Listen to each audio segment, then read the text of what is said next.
Assalamualaikum warahmatullahi wabarakatuh. Mohon izin perkenalkan, nama saya Raihan Maulana, program studi S1 Keperawatan Sekolah Tinggi Ilmu Kesehatan Stikes Muhammadiyah Ciamis. Sebelumnya dengan Ibu dan Bapak siapa? Bu Ekong dari Jatibarang RT 18 RW 05 Cindang Angin Ciamis. Dengan Bapak siapa ini? Parasum. Bapak Rasum. Alamat sama. Alamat sama. Bu Emma. Satu lagi Bu Emma. Oke. Tujuan saya di sini akan melakukan penyuluhan yang bertujuan untuk tercapainya perubahan perilaku individu, keluarga, masyarakat dalam membina dan memelihara kesehatan, berperan aktif mewujudkan kesehatan yang optimal sesuai hidup sehat, baik fisik, mental, dan sosial. Materi penyuluhan, pengertian penyakit rematik adalah penyakit kronis yang dapat dikatakan sebagai salah satu beban ganda di bidang kesehatan. Pada tahun 2010 diperkirakan penyakit mencapai angka 73% dan menyebabkan kematian dan 60% dari beban penyakit dunia. Penyakit kronis menyebabkan masalah kesehatan dan menimbulkan gejala-gejala dan juga menimbulkan sesuatu kecacatan pada penderitanya. Dalam hal ini, individu dengan penyakit kronis perlu melakukan penyesuaian terhadap adanya keterbatasan yang ditimbulkan oleh adanya penyakit kronis. Beberapa penyakit kronis antara lain seperti penyakit sendi atau rematik, hipertensi, diabetes mellitus, stroke, penyakit paru, penyakit jantung, dan juga kanker. Penyakit rematik adalah penyakit yang menimbulkan rasa sakit akibat otot atau persendian yang mengalami peradangan dan pembengkakan. Rematik terdiri atas berbagai jenis dan bisa menjangkiti persendian manapun pada tubuh. Itu adalah pengertian dari rematik. Ibu bapak ada yang tahu apa sih tanda gejala rematik? Nggak tahu juga tanda-tandanya.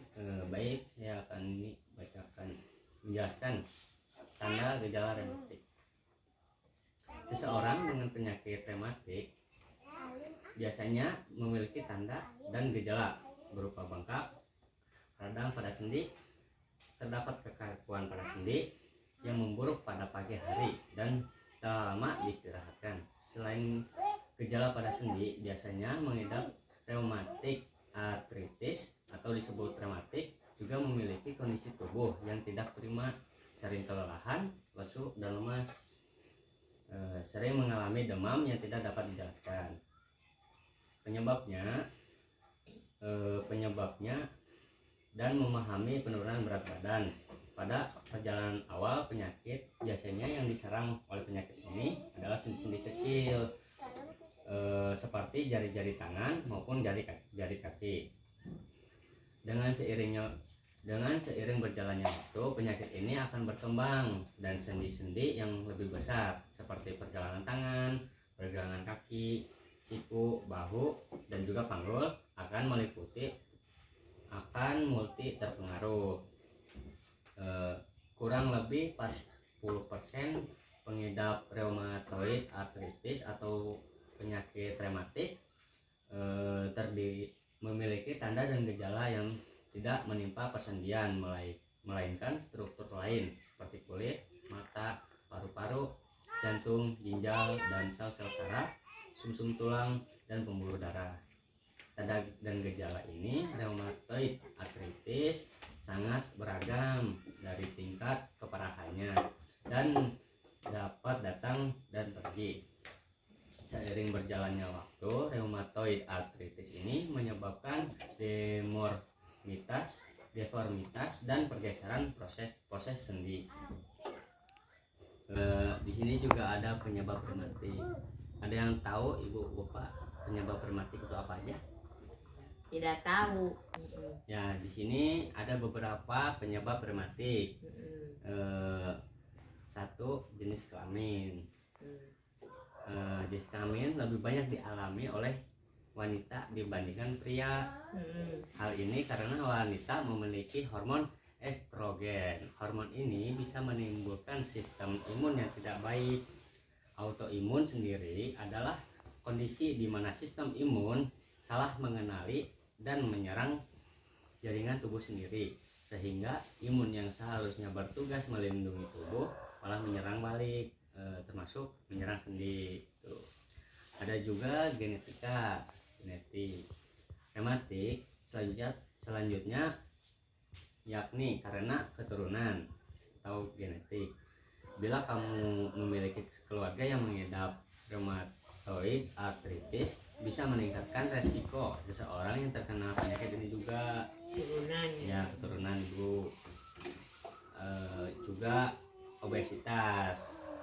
Orang yang memiliki berat badan berlebih atau obesitas lebih rentan terkena berbagai macam penyakit, salah satunya penyakit radang sendi. Perlu diketahui, sendi seperti lutut dan pinggul bekerja untuk menopang berat badan. Sendi di bagian ini akan merasakan tekanan lebih besar ketika seseorang sedang beraktivitas. beratin. Ya, beratan ibu. Obesitas bisa menyebabkan sakit atau radang pada sendi karena adanya beban atau tekanan berlebihan yang harus ditahan oleh sendi.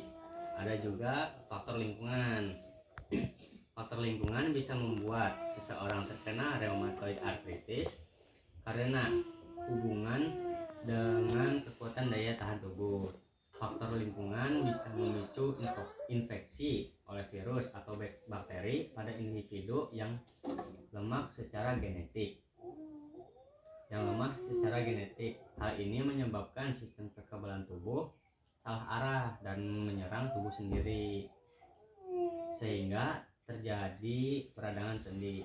Beberapa hal yang diduga menjadi pemicu yakni terkena paparan mineral, silika, dan penyakit periodontal kronis bisa meningkatkan resiko terkenanya rheumatoid arthritis. Ada juga merokok. Penyebab rematik yang terakhir adalah merokok. Dengan merokok bisa memicu berbagai macam penyakit dan meningkatkan resiko terjangkit rheumatoid arthritis. Lakukanlah deteksi dini supaya rematik bisa mudah diatasi. Penting juga untuk menerapkan pola hidup sehat dengan tidak merokok dan menerapkan pola makan sehat, ditambah dengan rutin melakukan olahraga dan melakukan aktivitas fisik. Karena persendian yang jarang digerakkan bisa membuat sendi kaku. Bila sudah sering merasakan nyeri pada bagian sendi, jangan ragu untuk membicarakannya dengan dokter ahli karena dengan cepat mendeteksi keluhan yang dirasakan. Tentunya rheumatoid arthritis bisa diminimalisir rasa sakitnya sehingga tidak mengganggu aktivitas Anda. Ada juga pencegahannya ibu. Cara mencegah rematik atau rheumatoid arthritis. Yang pertama, hindari kegiatan apabila sendi sudah merasa nyeri. Sebaiknya berat badan juga diturunkan sehingga bila kegemukan mengakibatkan beban pada sendi lutut dan tulang pinggul terlalu berat. Ada juga istirahat yang cukup. Pakailah kaos kaki atau sarung tangan sewaktu tidur